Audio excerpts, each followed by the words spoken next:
15 de julio de 1988, el Dr. Brian Weiss, jefe de psiquiatría del prestigioso hospital Mount Sinai de Miami, publicó un libro titulado Muchas vidas, muchos maestros. En dicho libro contaba su experiencia real con su paciente Catherine, a la que trató mediante la hipnosis convencional de una fobia que arrastraba supuestamente desde su infancia. Tras un año de terapia convencional, el Dr. Weiss no veía los resultados esperados y las fobias de Catherine persistían, de modo que dejó que la misma paciente le llevara al origen de sus fobias, las cuales él daba por sentado que provenían de su infancia. Para su sorpresa, el inicio de las fobias de Catherine no estaba en su infancia, sino que estaba en antiguas vidas pasadas. Este hecho tomó por sorpresa al Dr. Weiss y supuso un punto de inflexión en su carrera profesional. Durante el trance, Catherine le explicaba al psiquiatra cómo preparaban cada vida antes de nacer, cómo cambiaban los roles, padres, hermanos, hijos, en función del aprendizaje del alma, y que habían unos seres espirituales mucho más avanzados a los que se llamaban maestros, los cuales nos ayudaban en la preparación de cada vida física. El Dr. Weiss pudo hablar con los maestros de Catherine a través de ella durante el trance, quedando muy sorprendido ya no solo por la sabiduría de estos, sino porque estos maestros le daban detalles de su vida personal que Catherine desconocía.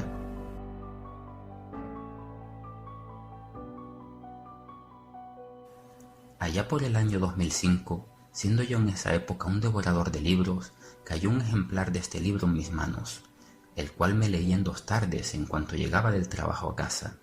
Me pareció fascinante, sintiendo una envidia sana por la fantástica experiencia de Catherine, pero a la vez, siendo yo siempre muy crítico, llegué a pensar que a lo mejor esto era una historia ficticia, inventada por el Dr. Weiss para ganar dinero y fama con la venta de sus libros. Poco me imaginaba yo que el destino me tendría reservada en el futuro una vivencia similar, tan difícil de creer o más como la relatada en el libro del Dr. Weiss. En el año 2013, a pesar de tener yo en casa 2 loros a los que quería muchísimo, no llegaba a entender la adoración que tenían algunas personas por sus animales, pero fue en agosto de ese año cuando Suki, una ninfa carolina macho, entró en nuestras vidas y puso mi mundo al revés. No sabía qué me estaba pasando con este animal, jamás había sentido un amor tan grande por un animal y jamás había tenido un animal que me quisiera tanto como me quería Suki. Fue ahí cuando entendí a esas personas que sentían adoración por sus animales. Unos meses más tarde, en mayo del 2014, de manera totalmente casual, llevé a mi pareja Loli a un estado de hipnosis en el que me daba datos precisos sobre su más tierna infancia. Con su consentimiento, seguimos investigando ese nuevo mundo que se abría ante nosotros, cuando, sin darme cuenta, Loli ya me estaba dando detalles de una vida pasada. Comenzamos así todo un periplo por la historia de la humanidad, en el que vez tras vez nos reencontrábamos en diferentes vidas. En el antiguo Egipto, la antigua Grecia, la época del Jesús histórico. ¡Ese criminal no es el Mesías! ¡Es un impostor, un blasfemo! La Roma imperial, la Edad Media, la colonización de la Guayana francesa, el lejano oeste, la época victoriana y su vida anterior a la actual, nacida en Andalucía en 1917 y fallecida en 1946 de tuberculosis. Todo esto era un mundo nuevo y fascinante que se abría para nosotros y que queríamos explorar. Loli, en ese estado de regresión, me explicó que habían unos seres espirituales más avanzados que nosotros, a los que llamábamos maestros, y que nos ayudan en la preparación de nuestras vidas físicas. En ese momento me vino a la mente el libro de Brian Weiss, el cual Loli jamás había leído. Al día siguiente lo buscamos en internet, y Loli pudo ver que todo lo que ella me contaba sobre los maestros y las preparaciones de las vidas coincidía completamente con lo que Catherine le había contado al Dr. Weiss. Loli también me contaba cómo los animales volvían una y otra vez al plano físico, siempre como animales. Unos para formar parte del ecosistema, otros, en un gesto de amor incuantificable, decidían venir para sacrificar un cuerpo que nos sirva de alimento, y otros vienen para compartir su vida con los humanos. Estos, a los que llamamos mascotas, llegan a forjar grandes vínculos con nosotros, y en ocasiones vienen también para enseñarnos algo. Y ese fue el caso de Suki, mi mejor amigo.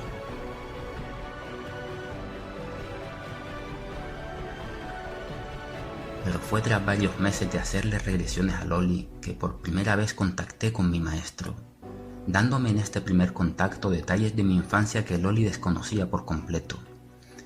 Con él contacté muchas veces y poco a poco fui viendo a mi maestro como a un amigo, a quien le transmitía mis preocupaciones y siempre estaba ahí para escucharme y darme consejos. Paralelamente, el tiempo fue transcurriendo y a partir de los 2 años Suki enfermó gravemente del hígado. Pero cuando su pronóstico hacía casi inviable su recuperación, mi maestro me dijo que Suki se recuperaría, y así fue. De manera nuevamente casual, conocí a un terapeuta especializado en regresiones, del que primero fui paciente y posteriormente alumno, formándome así como terapeuta especializado en la terapia regresiva.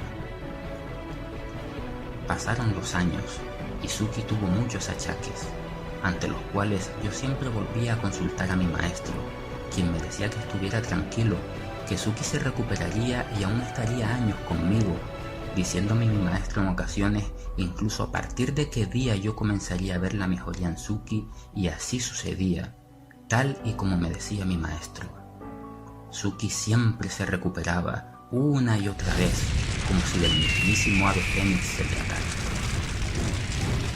Pero llegó el año 2020 y ocurrió algo que rompió completamente las reglas del juego. A finales de octubre, a Suki le comenzaron a dar mareos cada vez que comía y se tambaleaba, quedándose bastante apagado durante unos minutos. Esto ocurría muchas veces al día desde que empezaba a comer, y eso era algo que jamás habíamos visto. Consulté a mi maestro y me dijo que en unos días comenzarían a remitir los mareos, pero que Suki iba a comenzar a tener achaques, los cuales siempre superaría, pero que yo tendría que estar preparado, y esta vez habría de tener mucha paciencia. Comenzaron a pasar los días y los mareos no remitían, y eso comenzó a preocuparme bastante. Pero a comienzos de noviembre de 2020 por la noche, Suki tuvo el primer achaque, el cual Loli grabó en vídeo para que lo viera su veterinario. Creíamos que lo perdíamos, pero en poco más de media hora se recuperó. Siguieron pasando los días y los mareos continuaban. Yo ya comenzaba a impacientarme y volví a preguntarle a mi maestro, el cual me dijo que aún faltaban unos días para comenzar a remitir esos mareos. El domingo 15 de noviembre por la mañana llegó un segundo achaque aún peor que el anterior.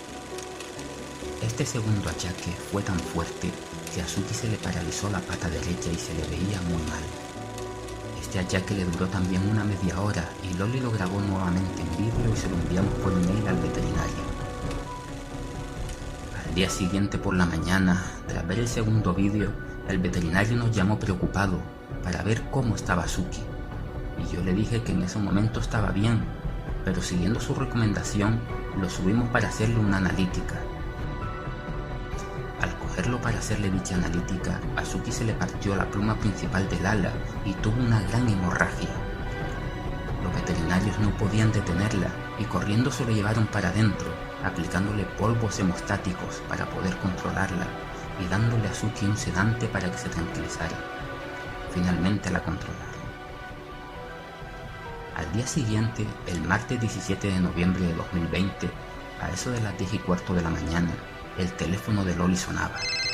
Era el veterinario, para contarle a Loli el resultado de la analítica.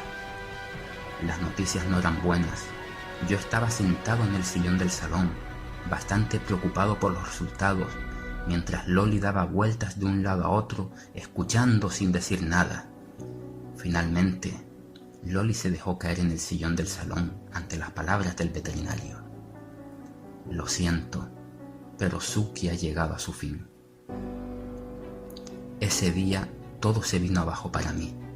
Los mareos de Suki seguían y el resultado de la analítica ponía punto final a la vida de Suki, con lo que me cuestioné seriamente todo aquello en lo que hasta ese momento creía, incluyendo la propia existencia de mi maestro.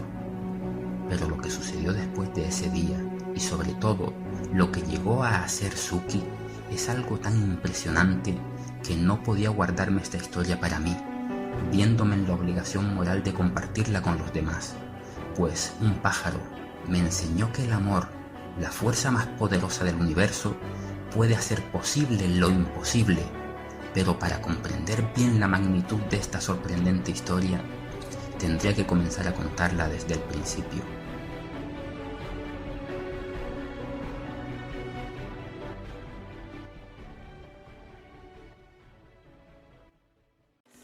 Nella sala dormire il clamore può capire, non è dire, non mi parlare da sempre più. Sto cuore niente vuol dire, non dire il clamore non può capire, dorme e nuvole non mi piace più. Sto cuore quattro niente e io sto sulla notte mia senza fortuna. La sala, dormire ancora la sala, umore in prima st'anima, senza l'amore non mi inundare tutto tempo, non parlare basta tempo, non mi dire, tanto ti sai, qui tu caulia, o succede a noi. Te sento ancora guai, solo se vuoi, Nina se ci stai, te mi conviene, e te, se vuoi un cuore mio stai guai, basta che chiudi